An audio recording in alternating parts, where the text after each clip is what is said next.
Hello प्यारे बच्चों, स्वागत है आप सभी का। और आज की इस वीडियो क्लास में हम लोग कुछ महत्वपूर्ण ऑब्जेक्टिव क्वेश्चन देखने वाले हैं जो कि आपके एग्जाम पॉइंट ऑफ व्यू से इंपॉर्टेंट है। आइए वीडियो को स्टार्ट करने से पहले अगर आप हमारे चैनल पर नए हैं तो चैनल को सब्सक्राइब कीजिएगा।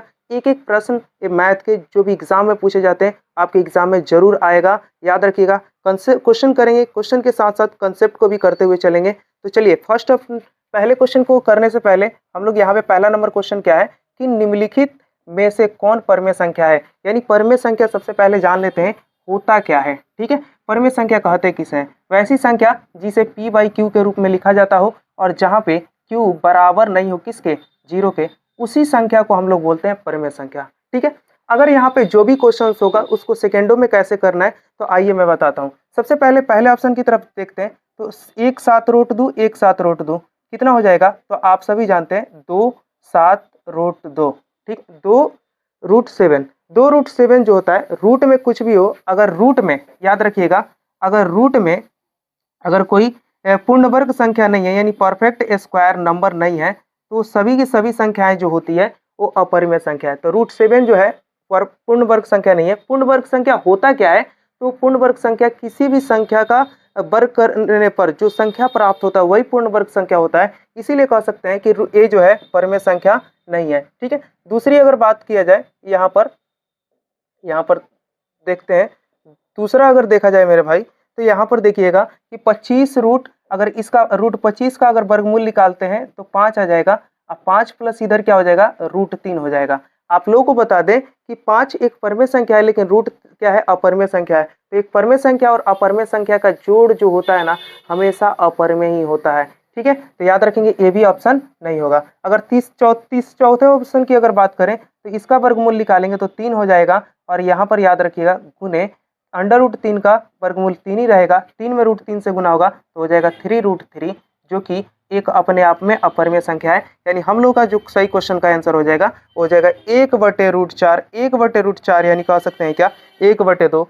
1/2 अपने आप में परमेय संख्या है क्योंकि हम इसे p बाई क्यू के रूप में लिख सकते हैं जहाँ q बराबर नहीं है जीरो के। तो उम्मीद करते हैं आप सभी को ये क्वेश्चन समझ में आया होगा। बढ़े नेक्स्ट क्वेश्चन पे बढ़ते हैं। क्वेश्चन नंबर 2 क्या है देखते हुए चलिएगा आप सभी। क्वेश्चन नंबर 2 की तरफ बढ़ते हैं। ठीक है, क्वेश्चन नंबर 2,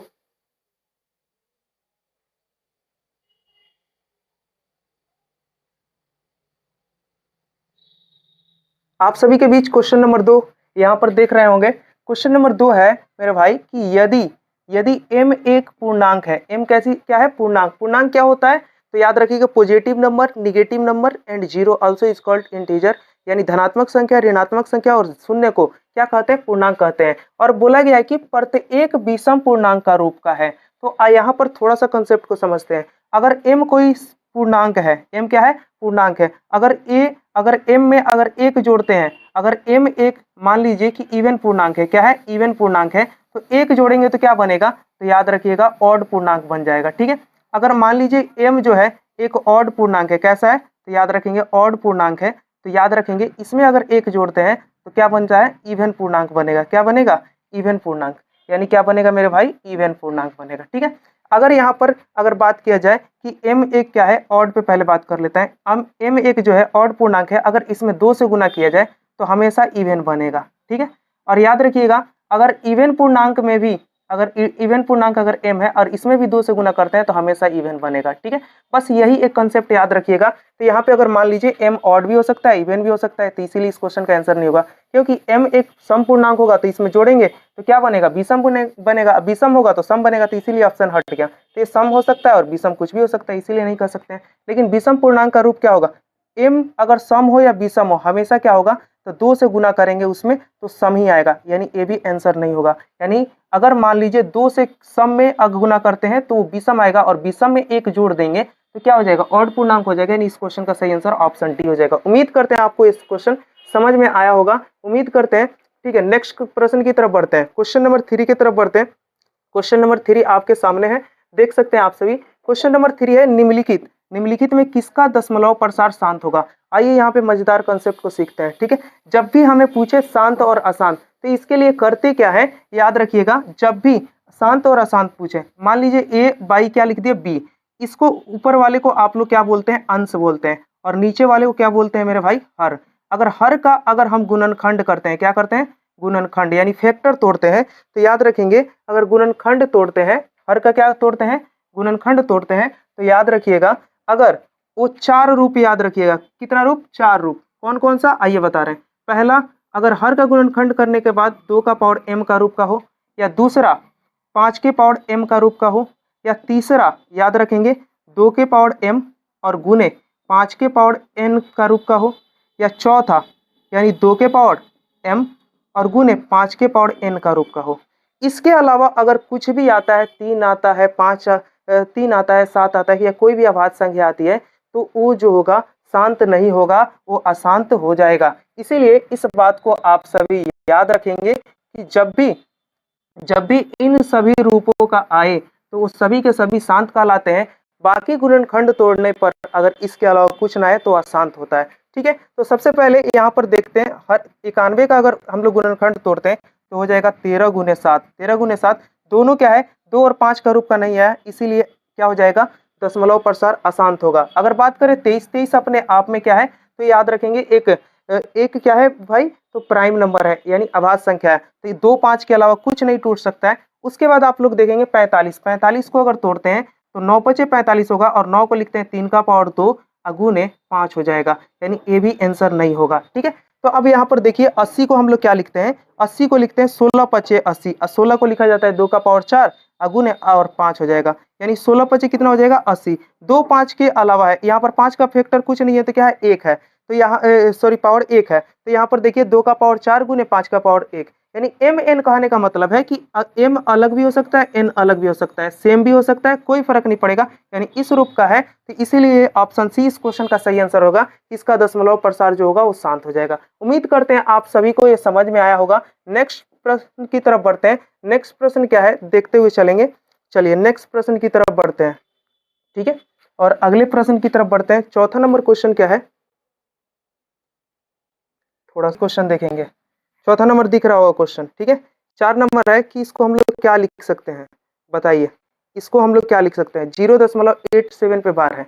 इसके लिए आइए कॉन्सेप्ट को सीखते हैं। सबसे पहले अगर बात करें चौथे नंबर क्वेश्चन को, इसमें से एक किस रूप में लिखा जाएगा, तो आइए मैं अगर इसका बात करूं, इसका आंसर जो हो जाएगा, क्या होगा आंसर, तो याद रखेंगे 79 अपॉन कितना हो जाएगा, 79 अपॉन 90 हो जाएगा। बोलिएगा कैसे, तो आइए मैं समझाता हूँ। जब भी आपको याद रखिएगा ए और बी है और दोनों संख्याओं पर रेकडिन है, कुछ बातों में बताऊंगा कंसेप्ट, इसको नोट कीजिएगा। तो याद रखेंगे 0 ए बी पर रेकडिंग है, तो इसको लिखने का जो तरीका होता है, जो ए बी का मान है उस ए बी को लिख दीजिए और इसमें जितने संख्याओं पर रेकडिंग है उतना 9 बैठा दीजिए। ठीक है, दूसरा क्या होता है, दूसरा यहाँ पे समझते हैं कि अगर मान लीजिए कि नहीं सिर्फ 0 ए पर ही रेकडिन है, एक ही संख्या पे है, तो उस कंडीशन में जो संख्या उसको लिख देते हैं और जितने संख्याओं पे बार है उतना 9 बैठा देते हैं। तीसरा कंसेप्ट इसमें ये बनता है, तीसरा बनता है मेरे भाई, तीसरा बनेगा कि अगर मान लीजिए कि 0 ए और सिर्फ बी पर रेकडिन है, ए पर नहीं है, तो करते क्या है कि ए बी को लिख देते हैं और जिस संख्या पर रेकडिंग नहीं है उसको घटा लेते हैं। उसको क्या कर लेते हैं, घटा लेते हैं, और बटे में क्या हो जाता है, जितने संख्या पे रेकडिंग होता है उतना 9 बैठा देते हैं और जितने पे नहीं होता है उतना 0 बैठा देते हैं। देखिए बी पर एक रेकडिंग था तो एक 0 बैठा 9 लिख दिए, और ए पर नहीं था तो यहाँ पर क्या हो गया, 0 बैठा दिए। चलिए, तो यहाँ पर इसी रूप का एक क्वेश्चन है और यहाँ पे बताइए आप सभी क्या करेंगे। तो यहाँ पर देखेंगे 87 है, क्या है भाई, 87 है, तो यहाँ पर लिख देंगे 87। देखिए यहाँ पर देखिए 87 है तो 87 लिख देंगे, और कितने किस पर रेकडिंग नहीं है, तो 8 पे रेकडिंग नहीं है तो 8 घटा देंगे, बटे में क्या हो जाएगा, तो एक संख्या पे बार है तो एक संख्या को बदले 9 लिख देंगे, एक पे नहीं है तो एक 0 बैठा देंगे। तो 87 में से 8 घटाएंगे तो 79 हो जाता है, और 79 अपॉन कितना हो जाएगा, 90 हो जाता है। तो याद रखिएगा ये तीनों कॉन्सेप्ट याद कर लीजिएगा, इसीलिए इस क्वेश्चन का सही आंसर क्या हो जाएगा, ऑप्शन सी। उम्मीद करते हैं आपको ये समझ में आया होगा। नेक्स्ट क्वेश्चन की तरफ बढ़ते हैं। नेक्स्ट क्वेश्चन क्या है, आप सभी यहाँ पर देखते हुए चलेंगे। नेक्स्ट क्वेश्चन यहाँ पर देखिए, चलिए क्वेश्चन नंबर 5 को देखिए। क्वेश्चन नंबर 5 है कि यदि 540 को इस रूप में लिखा जाता है तो इसका मान क्या हो जाएगा। बस हमें x और y का मान निकालना है, तो इसके लिए हमें क्या करना होगा, 240 का फैक्टर तोड़ना होगा। तो 240 का फैक्टर तोड़ने का तरीका मैं बता देता हूँ। सॉरी 540 है, कितना है, 540 है, सॉरी 540 है। तो 540 का हम फैक्टर तोड़ते हैं तो हो क्या जाएगा, 540 का फैक्टर तोड़ने का तरीका देखिए। मैं अगर बात करूँ कि यहाँ पे फैक्टर तोड़ते कैसे हैं, तो चलिए फैक्टर ऐसे आप लोग बचपन में सीखे हैं, 2 के पहाड़े में कितने बार में जाएगा, तो ये चला जाएगा 270 बार में, फिर 2 से इसको तोड़ेंगे तो यहाँ पर याद रखिएगा कितने बार में जाएगा, तो एक बार में 135 बार में, 100 कितने बार में 35 बार में। फिर अब 2 से नहीं जाएगा, 3 से विभाजित हो जाएगा, कितने बार में 3 चौके 12 और 3 पचे 15। फिर से 3 से कट जाएगा, कितने बार में 15 बार में, और 15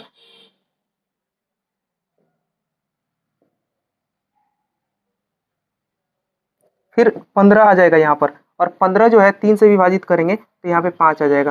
तो 5 का पावर कितना आ गया, तो याद रखिएगा 5 एक बार है तो 5 का पावर 1 होगा। 3 कितनी बार है, 1 2 3 बार है तो 3, y का मान 3 होगा। और 2 कितनी बार है, 2 बार है, तो x का मान 2 है, y का मान 3 है, तो x का मान 2 लिख देंगे, y का मान 3 लिख देंगे प्लस 3, और घटा क्या ले देंगे, तो z का मान 5 1 है, तो z का मान 1 घटा लेंगे, तो 2 3 5, 5 में से 1 घटा 4, आंसर ऑप्शन है। ठीक है, यहीं पे क्वेश्चन नंबर 6 की तरफ बढ़ते हैं। क्वेश्चन नंबर 6 देखिए क्या है, क्वेश्चन नंबर 6 की तरफ जाते हैं, और क्वेश्चन नंबर 6 है कि निम्नलिखित में से कौन सा परमेय संख्या है। तो अभी थोड़ी देर पहले बताए थे, यह एक परमेय संख्या का रूप का है। ठीक है, इसको काटेंगे तो ये देखिए, सॉरी यहाँ पर देखिए, यहाँ पर देखिए आप सभी कि निम्नलिखित में से कौन अपरमेय संख्या का रूप का है। यहाँ पर देखिए, ये परमेय संख्या का रूप का होता है, किस रूप का होता है, तो यह परमेय संख्या का रूप का होता है, क्योंकि अभी मैंने बताया इसको कैसे लिख सकते हैं, 2.3 गुने, मैंने थोड़ी देर पहले बताया। अब ये देखिए पूर्ण वर्ग संख्या है, पूर्ण वर्ग संख्या है ना, तो पूर्ण वर्ग संख्या को क्या लिखा जा सकता है, 21 लिखा जा सकता है, और 1 बटे कितना हो जाएगा, 10। 10 एक अपने आप में अपरमेय संख्या, इसलिए इस क्वेश्चन का सही आंसर ऑप्शन डी होगा।